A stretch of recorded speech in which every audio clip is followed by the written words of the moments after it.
Brit, the president, while the Democrats were talking, the president took action this week. He imposed new sanctions against the Revolutionary Guard, the Al-Quds Force, which is an elite branch of that, also some Iranian banks. The Pentagon is talking about outfitting B-2 bombers with huge bunker-busting bombs. That's hard to say, that could apparently hit and break through the underground nuclear installations in Iran.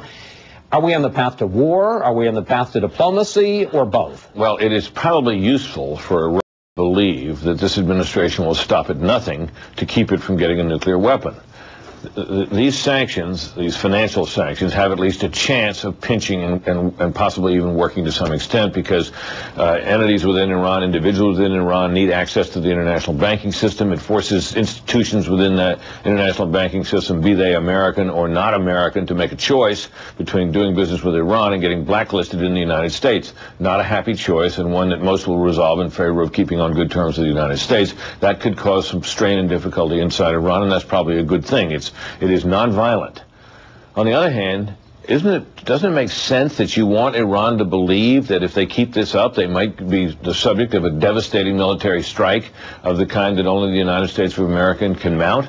I would think so. And it seems to me, when you have Democrats running around wringing their hands about alleged saber rattling, that it makes them look terribly weak, and in the end, it makes, if you're the head of Iran, you think, well, we want those people in charge. But if you're going to refit a B-52, right? Right. With this bunker B-2. That's the stealth bomber. Why wouldn't you come to the Congress of the United States and say, here's what we're thinking of doing, rather than slip it into some kind of appropriation as if it's something being done in the dark of night? Again, it raises all kinds of paranoia and suspicion. Ron, I agree with you to this extent. It seems to me that the more publicly you do this, the better. Well, that's why I'm saying. So why did they do it? It's in an appropriations bill. They're asking for money to retrofit the B-2. It is not being done secretly.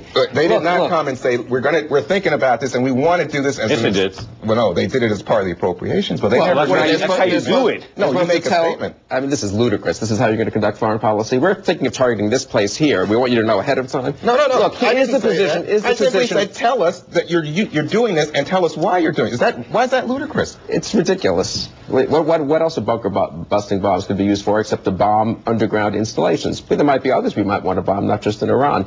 But I think most Congress have figured that out. That's why the Democrats want to fight it. Let them fight it. And let me make this one point. I mean, let's talk about the Israeli strike on September 6th against Syria, which took out a nuclear reactor, apparently, probably provided by the North Koreans, perhaps with Iranian help. Was that a mistake? Do people want to say that destabilized the Middle East? Did that make things worse? Did that make the Middle East safer or less safe? I think what's the answer to that? What's the answer to that? The answer is that nothing has changed at the moment, but that even U.S. officials question the intelligence involved. Oh, right. Oh, here we go again. So, and the Iranian regime is more of a threat than the Syrian regime. It's much more of an exporter of terror. It's a more revolutionary regime. If it was wise for the Israelis to take out the incipient Syrian nuclear program, why should everyone sit back and say, oh, Iranian nuclear program, no problem? Laura gets the last word here. Go, Laura.